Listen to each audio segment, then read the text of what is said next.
Hello everybody, it's Molly here, and I am so excited to share with you. I've tried to film this thing for the last 3 months. I keep playing and playing. But what I wanted to share with you today was some journals I made with my Anna Griffin supplies.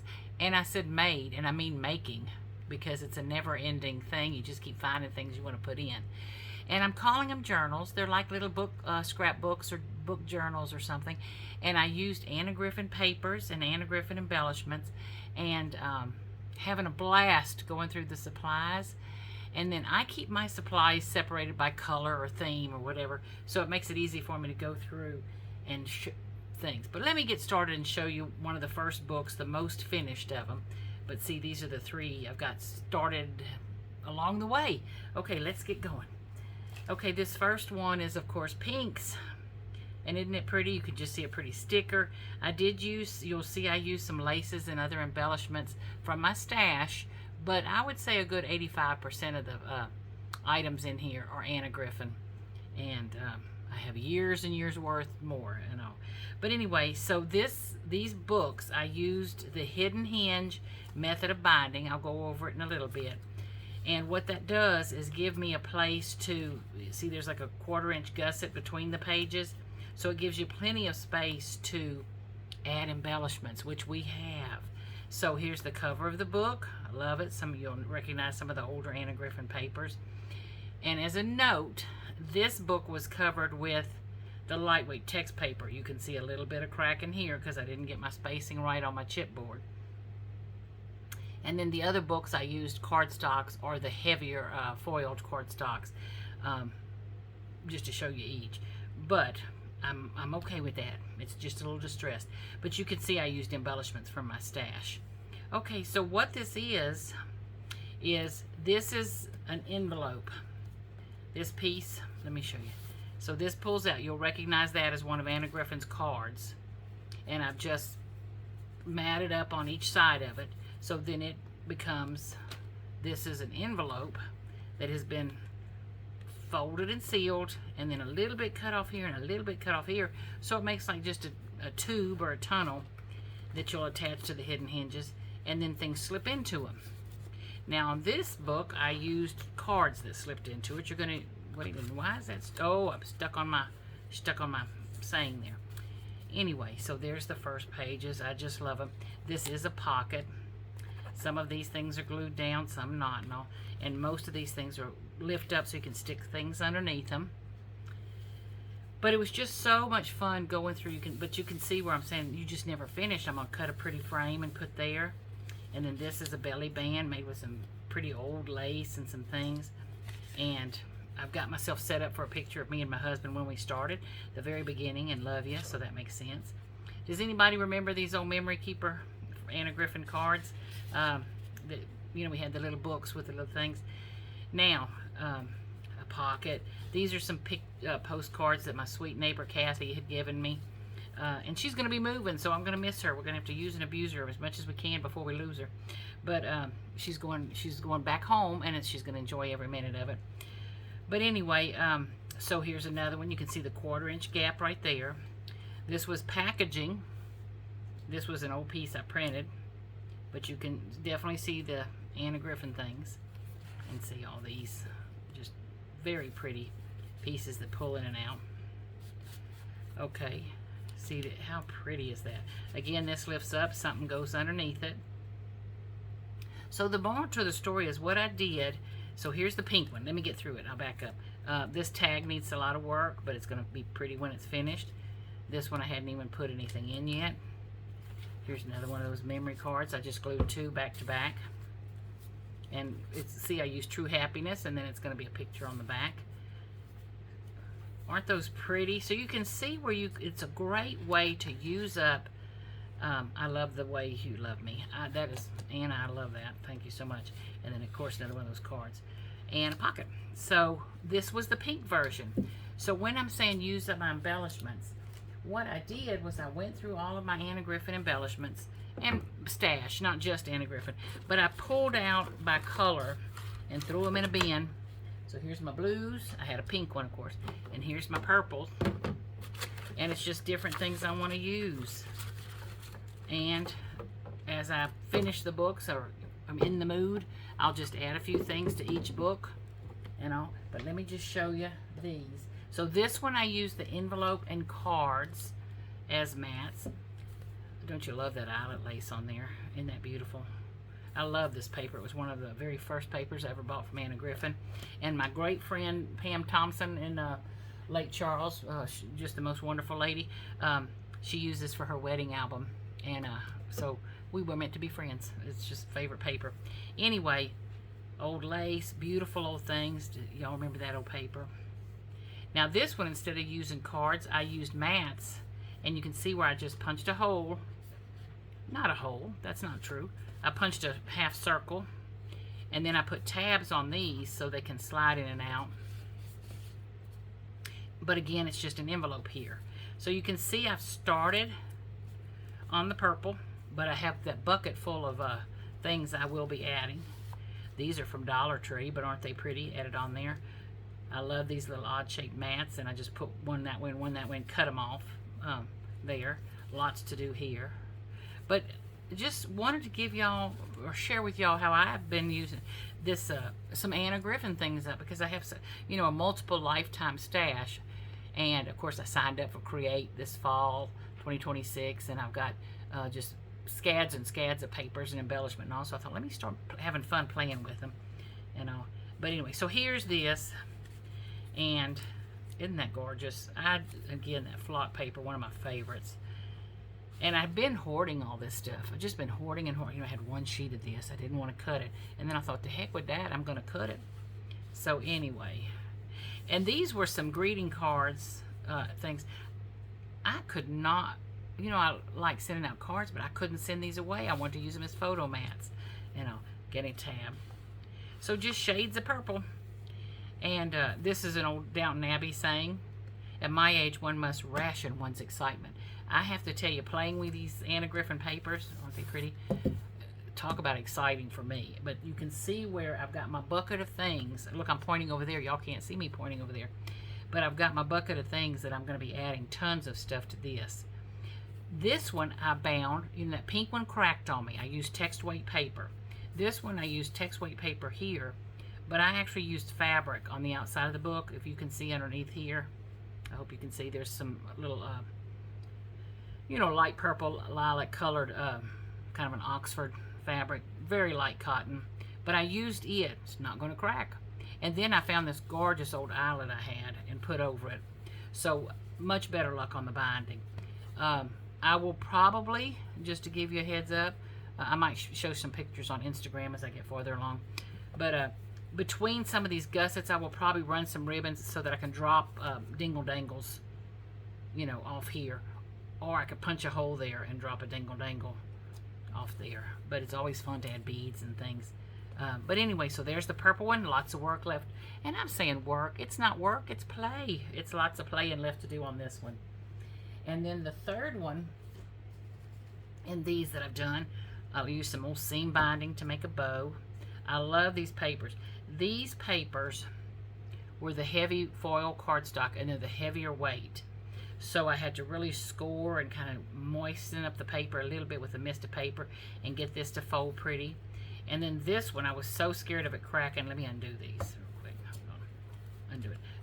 I actually put some iridescent contact paper, or would you call it contact? I don't know if it's contact brand, but anyway, some iridescent paper over it, and I covered it so I wouldn't have cracking, because you can see on the edges here, that is some thick paper and all.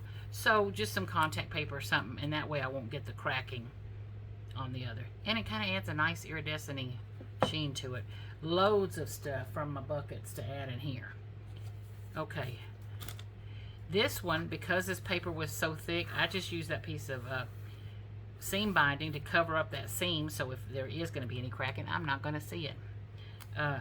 Okay, and then these, let's see if I can figure this out. Oh, it opens this way. Look at these pretty old things. Some old buttons, some old printed buttons. Again, one of those gorgeous cards. There's a magnet underneath here and a magnet buried right there, so this stays closed. So this one, there's no envelope. It's just the card is attached to the flap. And I'll show you the flap in a minute if you don't know the hidden hinge method. Aren't these beautiful papers? Again, this one, oh, just see how pretty that is, and I'm just going to have so much fun adding things to it. But I wanted to show y'all before I just added. I wanted to kind of show you the bones of the thing, how it was made. Okay, this one I attached the card to the flap and then put a piece of paper over it to hide the, you know, where it was attached. So it looks like just a card. And again, there's a magnet so that it stays closed. You make me smile. How old is that? And then this one, thick, but again, a magnet. And I buy the basic gray thin magnets. You can still get them, or at least you know, up until a week ago, I could get them on Amazon. Now I'm gonna have to buy some more in case y'all rush and buy some. But they are thin and strong, so I love them. But isn't that pretty? Birthday wishes, and I've got you and me and memories. And I just love being able to, I'm gonna play with some embellishments on here. And then I love being able to highlight and, you know, kind of focus in on some of the beautiful old Anna Griffin embellishment. These ribbons are seam binding, very inexpensive by the roll, you know, many yards on a roll on. And you can dye it if you want to. But, so I kind of start with some base colors. Anyway, but, so before I attach these papers, I just put the ribbon on, you know, underneath there and then attach the papers over it. So that gave me a beautiful, because you can see it was a bouncy little thing. So I put the ribbons on there. Okay, so that is the 3 books I've been working on, and I'm hoping they inspire you to use some of your papers and things. They'd make great gifts, but they also are going to make very pretty things standing up on a bookshelf to see. Now, when I say hidden hinge, Anna Griffin, it was one of the creates I attended, I don't know what year, maybe 2 years ago or 3 years ago, but I did look on her site and I don't see it still available. Not to say it's not going to be re-available, but I don't see it right now. But she had a die that made the hidden hinge element for a mini book or a journal. And then Spellbinders made one as well, but Anna Griffin made one. Not sure if either one of those are still available. And then you can go on the go on YouTube, and you can look up Paper Phenomenon, Kathy Orta, O-R-T-A, and look up Hidden Hinge, and you will see some of the best videos from her, step by step how to make them. So I did not want to remake that, but I did, you know, she's done too good of a job, so we'll just let her do it. It's her idea and her thing. Okay, but I want to go over some things with you just to kind of highlight that help me or whatever. So hang on for just a second. Okay, what I've done, oh, I hope this is easy to see. It's just on white paper, text weight paper, but you're going to take a piece of paper longer than you think you need, and you can glue tape some pieces together if you need to, or glue them together, but usually an 8.5 by 11 or 12 by 12 will give you enough. You're going to cut it as tall as you want your book. Because I was using envelopes on mine, and I wanted my books to all be the same size, whether I used envelopes or not. The envelopes are 7.5 by 5.5, so my books are a little over 7.5, maybe 8 and maybe 7 3/4 or something. Because you want your book to, you know, these things to inset some, so they're protected. Well, actually, I probably did 8.5 inches if that envelope's 7.5.